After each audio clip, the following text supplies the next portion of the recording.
জাতিসংঘে জুলাই গণঅভ্যুত্থানের প্রতিবেদন উপস্থাপন। ছাত্র জনতা হত্যার নিরপেক্ষ তদন্ত করবে অন্তর্বর্তী সরকার। জেনেভায় মানবাধিকার কমিশনে আসিফ নজরুল।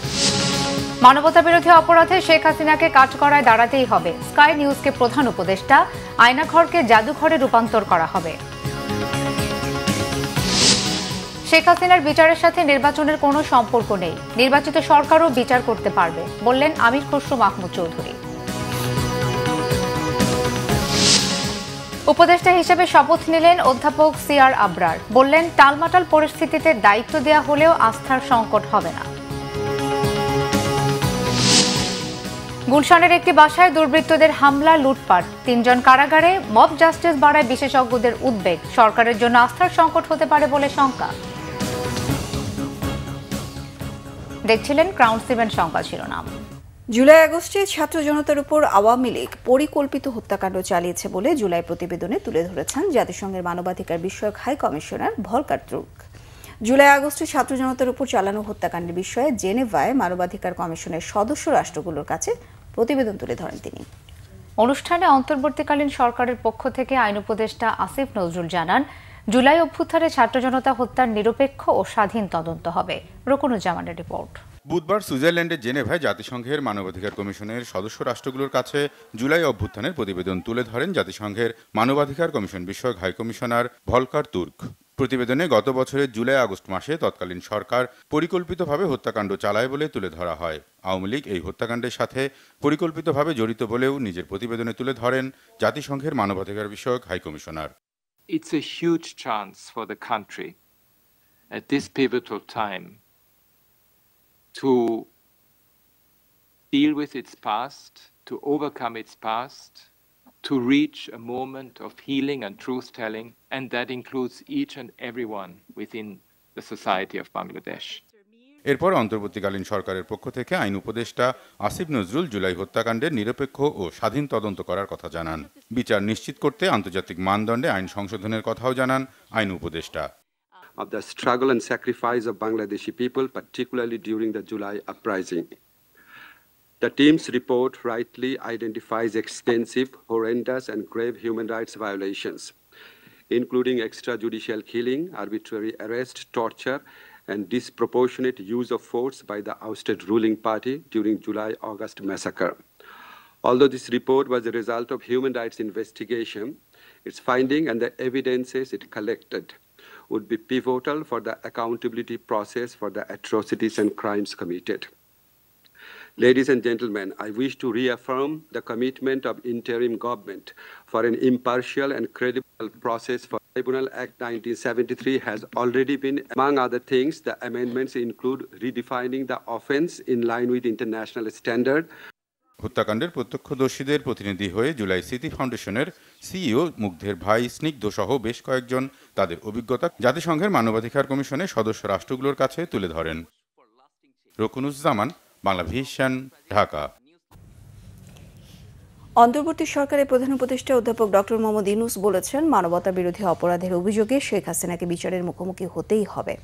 শেখ হাসিনার পরিবারের সদস্য ও সহযোগীদেরও বিচার করা হবে বলে স্কাই নিউজকে দেয়া সাক্ষাৎকারে তিনি এই কথা জানান। তিনি জানান, আয়নাঘরকে জাদুঘরে রূপান্তর করা হবে। রিপোর্ট করছেন চন্দ্রিকা মজুমদার। জুলাই গণঅভ্যুত্থানে প্রায় ১৫০০ ছাত্র জনতাকে গুলি করে হত্যা করে আইন শৃঙ্খলা বাহিনী ও আওয়ামী লীগ ক্যাডাররা। সম্প্রতি জাতিসংঘের তদন্ত দলের প্রতিবেদনে বলা হয়েছে, শেখ হাসিনার নির্দেশেই বিক্ষোভকারীদের হত্যা করা হয়। ব্রিটিশ গণমাধ্যম স্কাই নিউজকে দেয়া সাক্ষাৎকারে অন্তর্বর্তী সরকারের প্রধান উপদেষ্টা ডক্টর মোহাম্মদ ইউনূস বলেন, শেখ হাসিনার সকল মানবতা বিরোধী কর্মকাণ্ডের প্রমাণ আছে সরকারের কাছে। গুম এবং জুলাইয়ের ছাত্র জনতা হত্যার জন্য শেখ হাসিনাকে অবশ্যই বিচারের মুখোমুখি দাঁড়াতে হবে। ভারতের কাছে শেখ হাসিনাকে ফেরত চাওয়া হয়েছে বলেও জানান তিনি। শেখ হাসিনাকে অবশ্যই বিচারের মুখোমুখি দাঁড়াতে হবে, এ ব্যাপারে কোনো সন্দেহ নাই। তার মানবতা বিরোধী অপরাধের প্রমাণ আমাদের কাছে আছে। সে শারীরিকভাবে উপস্থিত থাক বা না থাক, তার বিচার হবে।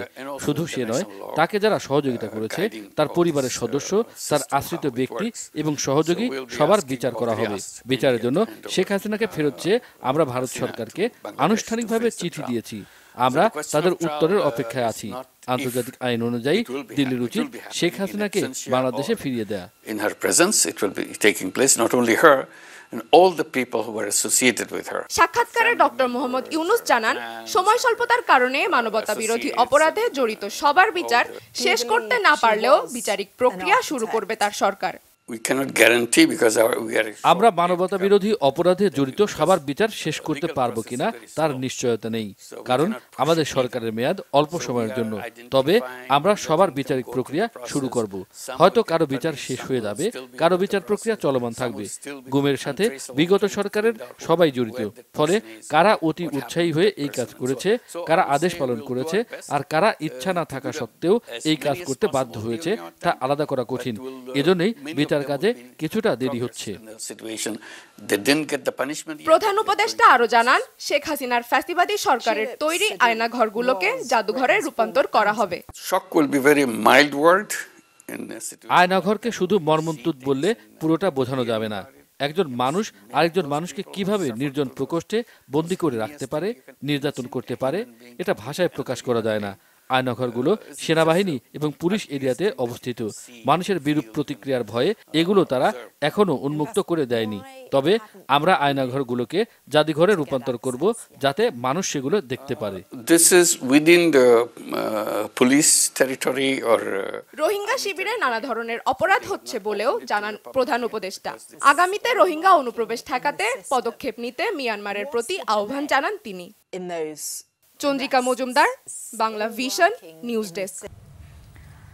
ঢাকায় সাবেক 2 মার্কিন রাষ্ট্রদূত উইলিয়াম বি মাইলাম ও জন ড্যানিলোভিস আন্তর্জাতিক অপরাধ ট্রাইব্যুনাল পরিদর্শন করেছেন। বুধবার বেলা 11টার কিছু আগে তারা ট্রাইব্যুনালে যান। এ সময় তাদেরকে স্বাগত জানান আন্তর্জাতিক অপরাধ ট্রাইব্যুনালের চিফ প্রসিকিউটর মোহাম্মদ তাজুল ইসলাম। 2 মার্কিন কূটনীতিক জুলাই গণহত্যা ও গত 15 বছরে গুম, খুন এবং বিচার প্রক্রিয়া সম্পর্কে জানতে চান এবং সহায়তার প্রস্তাব দেন। ন্যায় বিচার নিশ্চিত হবে সেই প্রত্যাশার কথাও জানান তারা। এদিকে গাজীপুরের কোনাবাড়িতে গত 5 আগস্ট গণঅভ্যুত্থানের সময় সংগঠিত কলেজ ছাত্র হৃদয় হত্যা মামলায় গাজীপুরের কোনাবাড়ি থানার সাবেক OC K M Ashraf Uddin ও কনস্টেবল আকরাম সহ পুলিশের সাবেক 5 কর্মকর্তা তদন্ত প্রতিবেদন 15 জুন দাখিলের নির্দেশ দিয়েছেন আদালত। এছাড়া কনস্টেবল আকরাম হোসেনকে 11 মার্চ জিজ্ঞাসাবাদের অনুমতি দেওয়া হয়। এর আগে সকাল 10টায় প্রিজন ভ্যানে তাদের হাজির করা হয়। বিএনপির স্থায়ী কমিটির সদস্য আমির খসরু মাহমুদ চৌধুরী বলেছেন, শেখ হাসিনার শাস্তি হবে বিচারিক প্রক্রিয়ায়, এর সাথে নির্বাচনের কোনো সম্পর্ক নেই। বনানীতে এক অনুষ্ঠান শেষে সাংবাদিকদের এসব কথা জানান আমির খসরু মাহমুদ চৌধুরী। তিনি বলেন, নির্বাচিত সরকার সংসদে গিয়ে ঐকমত্যের ভিত্তিতে যে কোনো বিষয়ে চূড়ান্ত সিদ্ধান্ত নেবে। যতদিন যাচ্ছে সংকট তত বাড়ছে বলে মনে করেন তিনি। বলেন, দ্রব্যমূল্যের ঊর্ধ্বগতি রোধ করা যাচ্ছে না, আইন শৃঙ্খলা পরিস্থিতিরও তেমন কোনো উন্নতি নেই। নির্বাচিত সরকার ক্ষমতায় আসলে সংকট কেটে যাবে বলে মনে করেন তিনি। হাসিনার তো বিচার আছে, এটার সাথে নির্বাচনের কি সম্পর্ক সেটা তো বোঝা মুশকিল। আমরা আজকে এটার জন্য হবে না নির্বাচন, কালকে আরেকটার জন্য হবে না, পরশু আরেকটার জন্য, কত কথাই তো শুনতেছি। এই সমস্ত কথাবার্তা বলে নির্বাচন ব্যবস্থা, গণতান্ত্রিক ব্যবস্থাকে পিছিয়ে নেওয়ার কোনো সুযোগ নাই। এরকম একটি অনির্বাচিত সরকারের পক্ষে এটার ট্যাকেল করা খুবই ডিফিকাল্ট। এখানে এই সমস্যাগুলো সমাধান করতে গেলে আপনাকে জনগণের সমর্থন নিয়ে আপনাকে একটা দল ক্ষমতায় থাকতে হবে। অন্তর্বর্তী সরকারের উপদেষ্টা হিসেবে শপথ নিয়েছেন অধ্যাপক সিআর আবরার। সকাল 11টায় বঙ্গভবনে তাকে শপথ পড়ান রাষ্ট্রপতি মোহাম্মদ শাহাবুদ্দিন। এতে উপস্থিত ছিলেন প্রধান উপদেষ্টা ডক্টর মোহাম্মদ ইউনূস সহ উপদেষ্টা পরিষদের অন্য সদস্যরা। শপথ অনুষ্ঠান পরিচালনা করেন মন্ত্রিপরিষদ সচিব মোহাম্মদ শেখ আব্দুর রশিদ। ঢাকা বিশ্ববিদ্যালয়ের আন্তর্জাতিক সম্পর্ক বিভাগের অবসরপ্রাপ্ত অধ্যাপক ও মানবাধিকার কর্মী সিআর আবরারকে শিক্ষা উপদেষ্টা হিসেবে দায়িত্ব দেওয়া হয়েছে। 8 আগস্ট ডক্টর মোহাম্মদ ইউনূস প্রধান উপদেষ্টা হিসেবে দায়িত্ব নেন। কয়েক দফায় নতুন কয়েকজন উপদেষ্টা নিয়োগ দেওয়া হয়েছে। সবশেষ 25 ফেব্রুয়ারি উপদেষ্টা থেকে পদত্যাগ করেন নাহিদ ইসলাম। বর্তমানে প্রধান উপদেষ্টা সহ অন্তর্বর্তী সরকারের উপদেষ্টা দাঁড়ালো 23-এ। এদিকে ন্যায় বিচার ও সুশাসনের কারিগর তৈরির শিক্ষা ব্যবস্থা চালুর কথা জানিয়েছেন অন্তর্বর্তী সরকারের নবনিযুক্ত শিক্ষা উপদেষ্টা অধ্যাপক ডক্টর সিআর আবরার। এ সময় এই মন্ত্রণালয়ের বিদায়ী এবং পরিকল্পনা উপদেষ্টা ডক্টর ওয়াহিদুদ্দিন মাহমুদ এমপিওভুক্ত শিক্ষকদের বেতন ভাতা বাড়ানো হতে পারে এমন সুখবর দিয়েছেন। আরও জানাচ্ছেন রিশান নাসরুল্লাহ। অন্তর্বর্তী সরকারের উপদেষ্টা হিসেবে দায়িত্ব নিয়ে বুধবার সচিবালয়ে আসেন অধ্যাপক সিআর আবরার। শিক্ষা মন্ত্রণালয় আয়োজন করে দায়িত্ব হস্তান্তর অনুষ্ঠানে পরিকল্পনা মন্ত্রণালয়ের দায়িত্বে থাকা সদ্য সাবেক শিক্ষা উপদেষ্টা ওয়াহিদুদ্দিন মাহমুদ বলেন, শিক্ষাঙ্গনের বিশৃঙ্খল পরিস্থিতির মধ্যে দায়িত্ব নিয়েছে অন্তর্বর্তী সরকার। সেখান থেকে এখন পরিস্থিতি কিছুটা ভালো ও গতি এসেছে। জানান, শিক্ষা সংশ্লিষ্ট বেশ কিছু দাবি দেওয়া নিয়ে কাজ করছে সরকার। আমরা নীতিগতভাবে একটা সিদ্ধান্ত নিয়েছিলাম যে আন্দোলনের মুখে কি সময় বেঁধে দেওয়া ভাবে আমি দাবি পূরণ না করে তাদের সবাইকে আশ্বাস দিয়েছিলাম যে সাধ্যমতো এবছরের বাজেটে এবং আগামী বছরের বাজেটে যতটুকু অর্থ সংকুলন করা যায় অর্থ মন্ত্রণালয়ের সাথে বসে আমরা যতদূর পারি চেষ্টা করবো এই দাবিগুলো মেটাতে। কিন্তু 15-20 বছরের বঞ্চনা 1 বছর 2 বছরের বাজেট দিয়ে তো মেটানো যায় না। শিক্ষকদের বদলির অনিয়ম ও প্রবঞ্চনার বেশ কিছু তথ্য তুলে ধরেন তিনি। কিছু কিছু শিক্ষক শিক্ষয়িত্রী ঢাকাতে যে অনেকগুলো কলেজ আছে, বড় বড় কলেজ, সেগুলোতে বছরের পর বছর এখানেই থাকেন, এক কলেজ থেকে আরেক কলেজে। সব দখলের মতো ওই পরিচালনা পর্ষদগুলো বদল হয়ে যাচ্ছিল। তখন আমরা সবগুলো পর্ষদ বাতিল করে বেসরকারি স্কুল কলেজে এত সমস্যা, ছোট ছোট সমস্যা বিভিন্ন জায়গায় ছড়িয়ে আছে এই শিক্ষা ব্যবস্থায়। আর প্রত্যেক দিন আমি পত্রিকায় কেউ না কেউ বলছে শিক্ষা কমিশন কই, শিক্ষা কমিশন কই। শিক্ষা কমিশন তো অতীতে 10-12টা হয়েছে, 5-6টা হয়েছে বাংলাদেশ আমলে। কোন শিক্ষা কমিশনে এই সমস্যাগুলোর সমাধান করতে পেরেছে? তো এই ছোটখাটো মৌলিক সমস্যাগুলোর সমাধান না করে কয়েকজন মানুষকে বসিয়ে দিয়ে একটা কমিশন করব, কি করবে তারা? এ সময় দায়িত্ব নিয়ে নতুন শিক্ষা উপদেষ্টা বলেন, দায়িত্ব পালন চ্যালেঞ্জের হলেও আস্থার সংকট নেই। শিক্ষা হচ্ছে সেই বৈষম্যহীন সমাজ গঠনের সবচেয়ে গুরুত্বপূর্ণ বাহন। আমি এমন এক শিক্ষা ব্যবস্থার কথা ভাবি যা হবে ব্যক্তির কর্মদক্ষতা অর্জন, তার আত্ম উন্নয়নের উপযুক্ত পথ, যা হবে আর্থসামাজিক উন্নয়ন ও বিজ্ঞান প্রযুক্তিভিত্তিক উৎকর্ষে সহায়ক, এবং যা হবে সামাজিক ন্যায় বিচার প্রতিষ্ঠার লক্ষ্যে মূল্যবোধ সম্পন্ন নাগরিক তৈরির উপায়। আমি এটাই মনে করি, এবং আমি এমন শিক্ষা ব্যবস্থার স্বপ্ন দেখি যেখানে আমাদের ছাত্রছাত্রীরা দেশের ভেতরেই তাদের ভবিষ্যৎ দেখতে পাবে এবং বাংলাদেশ থেকেই বিশ্বকে নেতৃত্ব দেবে। বিশ্বকে নেতৃত্ব দেওয়ার মতো শিক্ষা ব্যবস্থা একদিনে তৈরি না হলেও সে পথেই এগোতে হবে বলেও মন্তব্য করেন শিক্ষা উপদেষ্টা অধ্যাপক সিআর আবরার। রিশান নাসরুল্লাহ, বাংলা ভিশন, ঢাকা। প্রায় 200 কোটি টাকা লুকিয়ে রাখা হয়েছে এইচটি ইমামের ছেলে তানভীর ইমামের বাড়িতে। এমন খবরে লোকজন জড়ো করে দুর্বৃত্তরা হামলা চালায় গুলশানের বাড়িতে। এর মূলে ছিলেন বাসাটির কেয়ারটেকার। এই ঘটনায় এখন পর্যন্ত 3 জনকে গ্রেফতার করে কারাগারে পাঠানো হয়েছে। বিশেষজ্ঞরা বলেছেন, মব জাস্টিস নামে এমন ঘটনা ঘটতে থাকলে মানুষ আস্থা হারাবে আইন শৃঙ্খলা ব্যবস্থার উপর। বিস্তারিত ফজলে রাব্বির প্রতিবেদনে। সাবেক প্রধানমন্ত্রী শেখ হাসিনার রাজনৈতিক উপদেষ্টা এইচটি ইমামের ছেলে তানভীর ইমামের গুলশানের বাসায় বিপুল পরিমাণ অবৈধ অর্থ লুকিয়ে রাখা হয়েছে।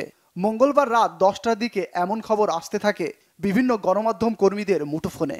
রাত 11টার দিকে গুলশান 2-এর 81 নম্বর সড়কের কনকর্ড কটেজের দিকে মিছিল নিয়ে হাজির হয় বিক্ষুব্ধ জনতা।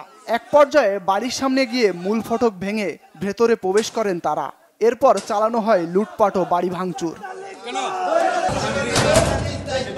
এদিকে এইচটি ইমামের ছেলে তানভীর ইমামের সাবেক স্ত্রীর গুলশানের বাসায় তল্লাশির নামে তছনছ ভাঙচুর ও লুটপাটের চেষ্টার ঘটনায় 3 জনকে গ্রেপ্তার করেছে পুলিশ।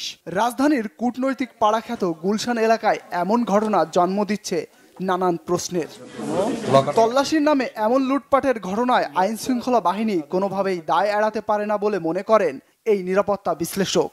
এগুলো হতে পারে রগ স্টেট, যেখানে কোনো আইন নাই, ললেসনেস বিরাজ করছে সব জায়গায়, আইন শৃঙ্খলা রক্ষাকারী বাহিনী সেখানে নাই।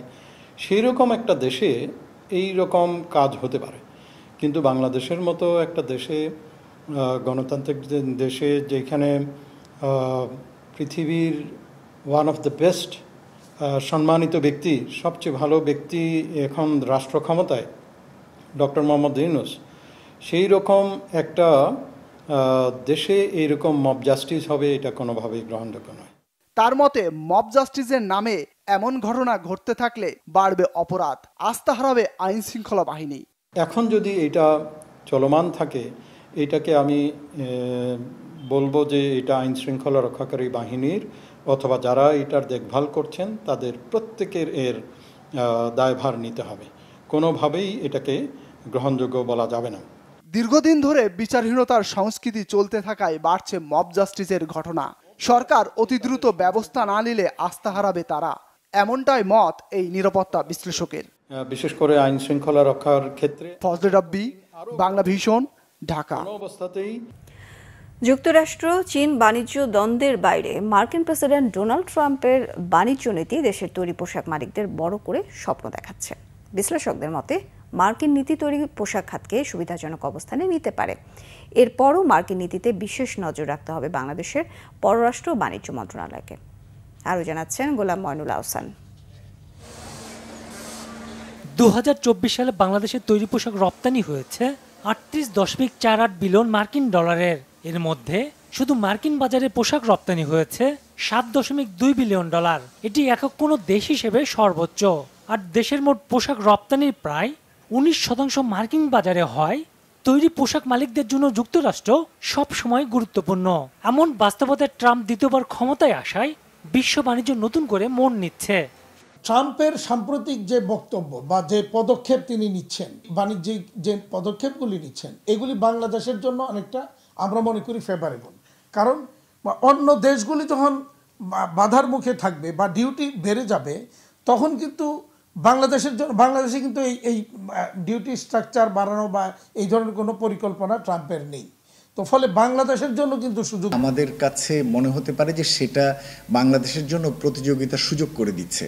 যেমন চীনের উপরে বাড়তি যে 25% শুল্ক আরোপ করা হচ্ছে, অথবা একই সাথে ভারতের উপরে বলা হচ্ছে এরকম আরোপ করা হবে। ঠিক একইভাবে জাপানের কেউ হুমকি দেওয়া আছে যে সেখানেও আরোপ করা হবে। এই সুযোগগুলো তৈরি হলেও এটা আপাত একটা সুযোগ, সাময়িক একটা সুযোগ তৈরি করবে। এবং সেটা এই কারণেই যে এই শুল্ক আরোপ করার ফলে আমেরিকাতেই আমদানিকৃত পণ্যের মূল্য বেড়ে যাবে।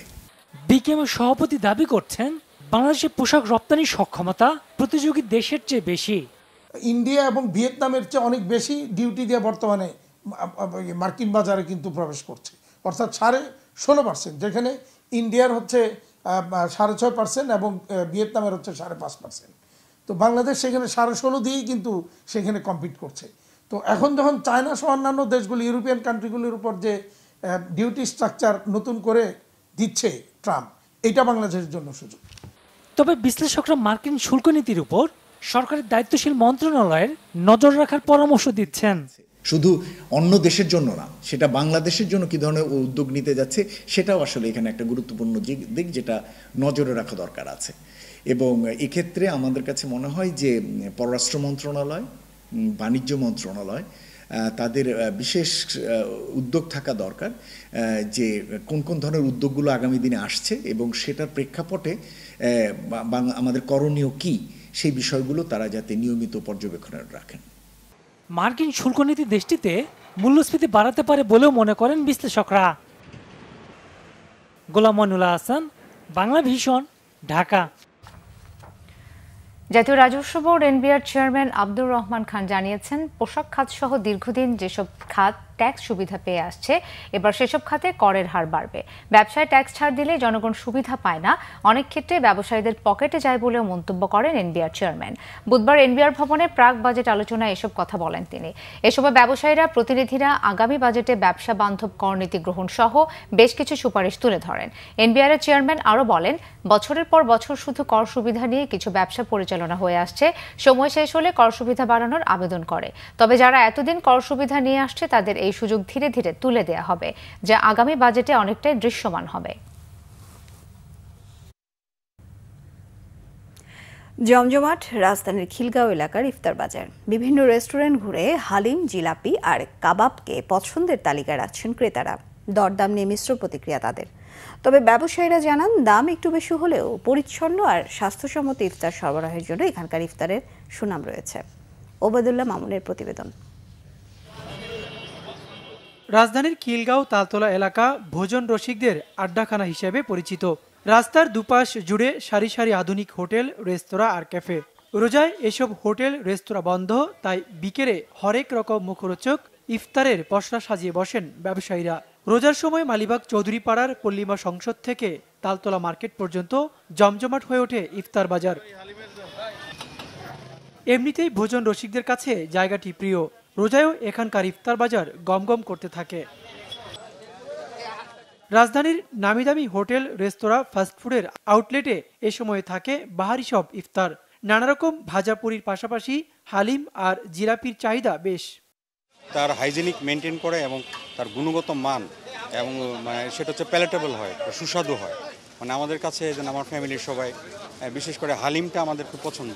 ছোট থেকে বড় ছেলে গুলবাগে, তো আমার বাসা এই পাশেই, হ্যাঁ, তো ওইখান থেকে ছোট থেকে বাসায় আসলে এখান থেকে নিয়ে আসছে, তো আমরা এটাই খাইতে খাইতে বড় হয়েছি। রমজানে হইলো কাচ্চি বিরিয়ানি, চিকেন বিরিয়ানি, তেহারি আর হলো হালিম। বিশেষ করে হালিমটা হইলো মেন আর কি রোজার মাসের জন্য। আমাদের এই 12 মাস ধরে আমরা এই ব্যবসায় করি। অনেকেই আবার ইফতারে প্রোটিন জাতীয় খাবার পছন্দ করেন। তাদের জন্য থাকছে বটি কাবাব, চিকেন, শাসলিক, বিফ ও মাটনের তৈরি কাবাব। এখানে কাবাবগুলো ভালো, হালিম আছে, তারপরে আপনার ওই যে কিমা পরোটা। তারপরেও চেষ্টা করা হয় যে একটু চেঞ্জ করে নেওয়ার জন্য, যেটা আর কি আমরা চেষ্টা করি যে একই টানা যাতে সবসময় একই ভাজা পোড়া না খাওয়া হয়। আমাদের কাবাব আইটেম আর হালিমটা, জিলাপিটা এগুলো বেশি চলে, সাস্তিক। এছাড়া ইফতারের সঙ্গে ডিনার হিসেবে কাচ্চি, বিরিয়ানি, তান্দুরি চিকেন, ফিরনি, কিমা, পরোটা, তেহারি, রোস্ট, চাপ, গরুর ভুনা, খাসির ভুনা এ জাতীয় খাবারও বেশ চলছে। ওবায়দুল্লাহ মামুন, বাংলা ভিশন, ঢাকা। পদ্মা সেতুর ভূমি অধিগ্রহণে দুর্নীতি খুঁজে পেয়েছে দুদক। এ ঘটনায় 23 জনের বিরুদ্ধে মামলা হয়েছে। একই দিনে সাবেক মন্ত্রী গোলাম দস্তগীর গাজী এবং তার স্ত্রী হাসিনা গাজীর বিরুদ্ধে 288 কোটি টাকার সন্দেহজনক লেনদেনের অভিযোগে পৃথক 2টি মামলা করেছে সংস্থাটি। পতিত আওয়ামী লীগ সরকারের অগ্রাধিকার ভিত্তিক প্রকল্প ছিল পদ্মা সেতু। 32,000 কোটি টাকা প্রকল্পে একটি বড় অংশ ভূমি অধিগ্রহণ এবং পরামর্শক নিয়োগে ব্যয় করে। অভিযোগ রয়েছে জমি অধিগ্রহণের ক্ষেত্রে পদে পদে ঘটেছে অনিয়ম, দুর্নীতি। পট পরিবর্তনের যার অনুসন্ধানে নেমে দুদক খুঁজে পেয়েছে নানা অসঙ্গতি। দুদক জানিয়েছে ভুয়া রেকর্ড ও জাল জালিয়াতির মাধ্যমে অর্থ লুটপাট করায় মাদারীপুরের ভূমি অধিগ্রহণ কর্মকর্তা প্রমথ রঞ্জন ঘটক সহ 23 জনের বিরুদ্ধে মামলা করা হয়েছে। এদিন সাবেক বস্ত্র ও পাটমন্ত্রী গোলাম দস্তগীর গাজী এবং তার স্ত্রীর বিরুদ্ধে প্রায় 33 কোটি টাকার অবৈধ সম্পদ ও 288 কোটি টাকার সন্দেহজনক লেনদেনের অভিযোগে মামলা করেছে দুদক। ত্যাগার সংযমের মহিমা নিয়ে এসেছে মাহে রমজান। একদিকে ফরজ আদায়, অন্যদিকে সংসারের ভার। প্রখর রোদে প্যাডেল ঠেলতে ঠেলতে গলা শুকিয়ে আসে, তবুও রোজা রেখে বিশ্রামের বিলাসিতার সুযোগ নেই তাদের। সব কষ্ট সয়েও রোজা পালন করছেন রাজধানীর অনেক রিকশা চালক। তাদের ইফতারের খবর জানাচ্ছেন শুভ খান। যাত্রীদের নিরাপদে পৌঁছে দিতে নিদারুণ কষ্টে প্যাডেল চাপেন রিকশাওয়ালারা। প্যাসেঞ্জার বসিয়ে রিকশার প্যাডেল চাপা কতটা কষ্টের তা শুধু রিকশা চালকরাই জানেন। আর যদি রোজা রেখে এই কাজ করা হয় তখন সেই কষ্ট বেড়ে যায় বহুগুণ। ইফতারের আগ মুহূর্তে রাজধানীবাসী ছোটেন পরিবারের সাথে ইফতার করতে। তাদেরকে গন্তব্যে পৌঁছে দেন এসব রিকশা চালক। পরিবারের সাথে আপনি আমি ইফতার করতে পারলেও তাদের ইফতার সারতে হয় পথেই। এসব দিনমজুর মানুষের ইফতারে জোটে না ভালো কোনো খাবারও। কখনো কখনো শুধু পানি দিয়েই কাজ চালিয়ে নেন তারা। ইফতার যেখানে মন চেনে করি। আমাদের রিস্কালাও কোনো স্টেশন আছে, আমরা কই থেকে স্টেশন আছে। আপনি যদি কোন বাসাপুর, আমরা বাসাপুর থেকে কই যায় স্টেশন নাই। না, আমাদের কপালে ভালো কিছু আমরা আশা করতেও পারি না, কারণ ভালো কিছু করতে গেলে ভালো টাকা লাগে। আমরা ভালো টাকা পাবো কোথায়? ভালো অনেক কষ্ট হয় আর কি, অনেক কষ্ট হয়। আর একটু আর্থিক সমস্যা আছে, তো এই কারণে বেশি করতেছি। নাহলে দুপুর বন্ধ চালাইয়া ক্লিয়ার দিতাম। আল্লাহকে ভয় করে পরকালে চিন্তা করি। সকালের দিকে তাপমাত্রা কম থাকলেও দুপুরের পর বাড়ে রোদের তীব্রতা। গলা শুকিয়ে যাওয়ার পাশাপাশি শরীরও দুর্বল হয়ে যায়। তারপরও থেমে থেমে চলতে হয় তাদের। রোজা রেখে রিক্সা চালানো বহুত কষ্ট। মনে করেন যে বুঝানো যাবে না, কষ্ট হচ্ছে। কিন্তু আপনার মনে করেন যে বড় খ্যাপ, বড় ভাড়া ধরতে পারছি না, ছোট ছোট টিপ মারছি। 1 ঘন্টা রাস্তা যদি চালাচ্ছি 1 ঘন্টা জিরে নিচ্ছি, কষ্ট মনে করলে কষ্ট হয়। এর থেকে কঠিন হাসুরের দিন আমি কি জবাব দেবো? এই একটা পরে একটু ভয়ঙ্কর একটু কষ্ট, পানি পিপাসা আসে। এসির মধ্যে থেকেও এক শ্রেণীর মানুষ রোজা রাখতে কষ্টসাধ্য বোধ করে। বিপরীতে প্যাডেল চালিত রিক্সা চালকেরাও রোজা রাখছেন। তাদের ইফতারিতে জুটছেন না ভালো মন্দ খাবার, সাদা পানি দিয়ে ইফতার করছেন এ সকল রিক্সা চালক রোজাদাররা। এ সকল রিক্সা চালকদের ইবাদত কবুল করুক সেই প্রত্যাশা। শুভ খান, বাংলা ভিশন, ঢাকা। পুঁজিবাজার নিয়ন্ত্রক সংস্থা বিএসসিসি চেয়ারম্যান খন্দকার রাশেদ মাকসুদের পদত্যাগের দাবিতে বিক্ষোভ করেছেন কর্মচারীরা। এ ঘটনায় 4 ঘন্টার বেশি সময় অবরুদ্ধ থাকার পর সেনাবাহিনীর সহায়তায় নিরাপদে কার্যালয় ত্যাগ করেন চেয়ারম্যান ও কমিশনাররা। সিকিউরিটিজ অ্যান্ড এক্সচেঞ্জ কমিশনের নির্বাহী পরিচালক সাইফুর রহমানকে বাধ্যতামূলক অবসরে পাঠানোর প্রতিবাদে এই কর্মসূচি পালন করেন প্রতিষ্ঠানটির জুনিয়র কর্মকর্তারা। বেলা 11টার দিকে শুরু হওয়া বিক্ষোভ চলে বিকেল 3:30 পর্যন্ত। পুরো সময় জুড়ে বিএসসিসি ভবনে অবরুদ্ধ হয়ে পড়েন চেয়ারম্যান এবং অন্যান্য কমিশনাররা। বিক্ষোভকারীরা বিএসসিসি চেয়ারম্যানের পদত্যাগের দাবিতে স্লোগান দেন। এ সময় কাউকে ভবনের ভেতর প্রবেশ করতে বা বিএসসিসি ভবন থেকে বের হতে দেয়নি বিক্ষোভকারীরা। 2টার দিকে সেনাবাহিনীর একটি দল বিএসসিসি কার্যালয়ে যান। বেলা 3:30টার দিকে আইনশৃঙ্খলা বাহিনীর সদস্যদের সহায়তায় ভবন ত্যাগ করেন চেয়ারম্যান রাশেদ মাকসুদ ও অন্যান্য কমিশনাররা।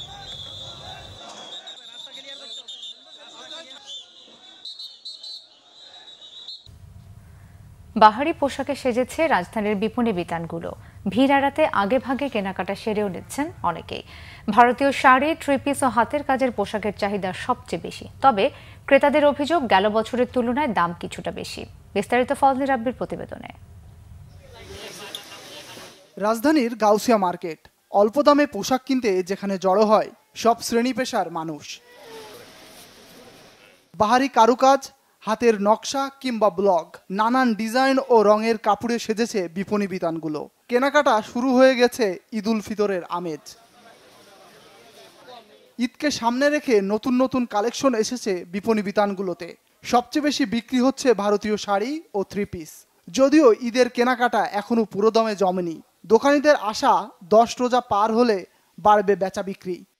আমরা পর্যাপ্ত পরিমাণে কালেকশন করে রেখেছি, মনে হয় না কোনো কাস্টমার আসলে যে ফেরত যাবে, কিন্তু কাস্টমারের সংখ্যা খুবই কম। মোটামুটি ভালো বেচা কিনা ইনশাল্লাহ, ক্রেতাদের কোনো অভিযোগ নাই। গতবারের চেয়ে এবার একটু ভালো, আশা করি সামনে আরও বেচা কিনা একটু ভালো হবে। সবরাতের পর থেকে মোটামুটি বেচা কিনা হয়েছে আলহামদুলিল্লাহ। আর 5 রমজানের পর থেকে আমরা আশা করি 4 রাত পর্যন্ত বেচা কিনা ভালোই হবে ইনশাল্লাহ। টাঙ্গাইল, পাবনা, তারপরে ইসলামপুরের প্রিন্ট শাড়ি, এই ধরনের আপনার ইন্ডিয়ান সিল্ক, কাতান, জর্জেট, পার্টি শাড়ি, এবার লেটেস্ট জিমিচুর।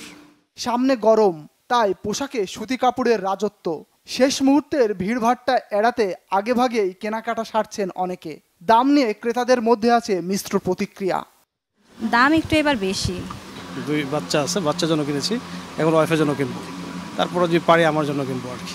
দামটাও কেমন হবে জানা হবে, আবার কেমন কালেকশনগুলো কেমন হবে, সেক্ষেত্রে আমরা যে আজকে আসছি। আর্লি কেনার কারণ হচ্ছে যে দেখা যায় যে পরবর্তীতে দেখা যায় যে ভিড় থাকে অনেক, তখন বাচ্চা কাচ্চা নিয়ে আসা কষ্ট হয়ে যায়। এই জন্য বেশিরভাগই কাজের বুয়া, ড্রাইভারের বউ, ড্রাইভার পরিবারের যারা গরিব আত্মীয় স্বজন আছে ওনাদের জন্য, ছেলে মেয়ে সবার জন্য, নাতি নাতনি সবার জন্য। ইনশাল্লাহ গতবার চেয়ে এবার একটু ভালোই আছে আর কি, ভালোই মার্কেটিং করছি আমরা, এবং দাম তো একটু হবে এই জন্য, গত বছর ধরে এবার কিছু দাম বাড়বেই। পরে বোঝা যাবে যে মার্কেটটা কিরকম জমে, এটার রেটটা আসলে কিরকম। এই জন্য প্রথম দিকে আসলাম যে একটু যদি কম প্রাইসে পাওয়া যায়। থ্রি-পিস এই প্রথমে আসলাম, আর বাচ্চাদেরটা কেনা হয়েছে, আছে মোটামুটি, অত বেশিও না আবার একেবারে কমও না। দিন যত এগোচ্ছে ততই পোশাকের দোকানগুলোতে ক্রেতাদের আনাগোড়া বাড়ছে। তবে জুতা কিংবা অলংকারের দোকানে এখনো তেমন ভিড় দেখা নেই। ফজলে রাব্বি, বাংলা ভিশন, ঢাকা। এবার আরো কিছু খবর নিয়ে দেখুন একটি ডেস্ক রিপোর্ট। ময়মনসিংহের ধোবাউড়ায় মুশিহাট বাজারে অগ্নিকাণ্ডে ক্ষতিগ্রস্ত দোকান পরিদর্শন করেছেন বিএনপির যুগ্ম মহাসচিব সৈয়দ এমরান সালে প্রিন্স। এ সময় ক্ষতিগ্রস্ত ব্যবসায়ীদের সাথে কথা বলেন ও সান্ত্বনা দেন তিনি। পরে বাঘবের ইউনিয়ন পরিষদ কার্যালয়ে ব্যবসায়ীদের সাথে এক মত বিনিময় সভায় ব্যবসায়ীদের ক্ষতিপূরণ দিতে প্রশাসনের প্রতি আহ্বান জানান এমরান সালে প্রিন্স। অন্তর্বর্তী সরকারকে উদ্দেশ্য করে বিএনপির কেন্দ্রীয় নেতা অ্যাডভোকেট এম রুহুল কুদ্দুস তালুকদার দুলু বলেছেন, 7.5 মাসে দেশে কোনো সংস্কার হয়নি, মারাত্মক অবনতি হয়েছে আইন শৃঙ্খলার। সংস্কারের নামে দেরি না করে দ্রুত জাতীয় সংসদ নির্বাচন দেওয়ার কথা বলেন এ নেতা। বিকেলে নাটোরের নলডাঙ্গা উচ্চ বিদ্যালয় মাঠে বাজার ব্যবসায়ী সমিতির এক আলোচনা সভা ও ইফতার মাহফিলে প্রধান অতিথির বক্তব্যে তিনি এসব কথা বলেন। রমজান উপলক্ষে বিএনপির ভারপ্রাপ্ত চেয়ারম্যান তারেক রহমানের নির্দেশে দুস্থ ও অসহায় মানুষের মাঝে ইফতার সামগ্রী বিতরণ করা হয়েছে ফরিদপুরে। সদর উপজেলার ঈশান গোপালপুর ইউনিয়ন এবং কানাইপুরে 5 শতাধিক মানুষের মাঝে এসব ইফতার ও খাদ্য সামগ্রী বিতরণ করেন জাতীয়তাবাদী মহিলা দলের কেন্দ্রীয় কমিটির যুগ্ম সাধারণ সম্পাদক চৌধুরী নায়াব ইউসুফ। দেশব্যাপী শুরু হয়েছে ইলেকট্রনিক্স জায়ান্ট অল্টনের ডিজিটাল ক্যাম্পেইন সিজন 22। আসন্ন ঈদে আবারও মিলিনিয়ার হওয়ার সুযোগ পাচ্ছেন অল্টন পণ্যের ক্রেতারা। এই ক্যাম্পেইনের আওতায় কিস্তিতে অল্টনের ফ্রিজ কিনে 10 লাখ টাকা পেয়েছেন ফরিদপুর চরভদ্রাসনের কলেজ শিক্ষার্থী রাসেল ফকির। বিকেলে চরভদ্রাসন আদর্শ স্কুল মাঠে রাসেলের হাতে 10 লাখ টাকার চেক তুলে দেন জনপ্রিয় চিত্রনায়ক আমিন খান। এ সময় উপস্থিত ছিলেন অল্টনের chief marketing officer Zoheb Ahmed, Charbhadrasan থানার ওসি রজিউল্লাহ খান সহ অন্যরা। Bangla Vision news desk. শেষ করছি সংবাদ। শেষ করার আগে ক্রাউন সিমেন্ট সংবাদ শিরোনামগুলো আরো একবার। জাতিসংঘে জুলাই গণ অভ্যুত্থানের প্রতিবেদন উপস্থাপন, ছাত্র জনতা হত্যার নিরপেক্ষ তদন্ত করবে অন্তর্বর্তী সরকার, জেনেভায় মানবাধিকার কমিশনে আসিফ নজরুল। মানবতা বিরোধী অপরাধে শেখ হাসিনাকে কাঠগড়ায় দাঁড়াতেই হবে, স্কাই নিউজকে প্রধান উপদেষ্টা, আয়নাঘরকে জাদুঘরে রূপান্তর করা হবে।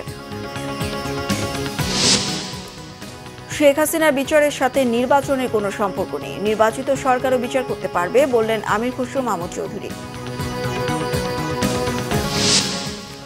উপদেষ্টা হিসেবে শপথ নিয়েছেন অধ্যাপক সিআর আবরার, বললেন টালমাটাল পরিস্থিতিতে দায়িত্ব দেওয়া হলেও আস্থার সংকট হবে না।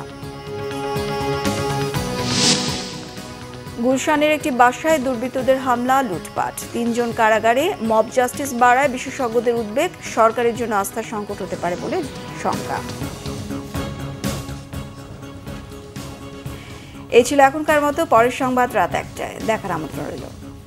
এছাড়া বাংলা ভিশন সংবাদ এবং সংবাদ সংশ্লিষ্ট অনুষ্ঠান দেখতে ভিজিট করুন www.bvnews24.com ও facebook.com/banglavisionnews এবং সাবস্ক্রাইব করুন youtube.com/banglavisionnews। ধন্যবাদ। শুভরাত্রি।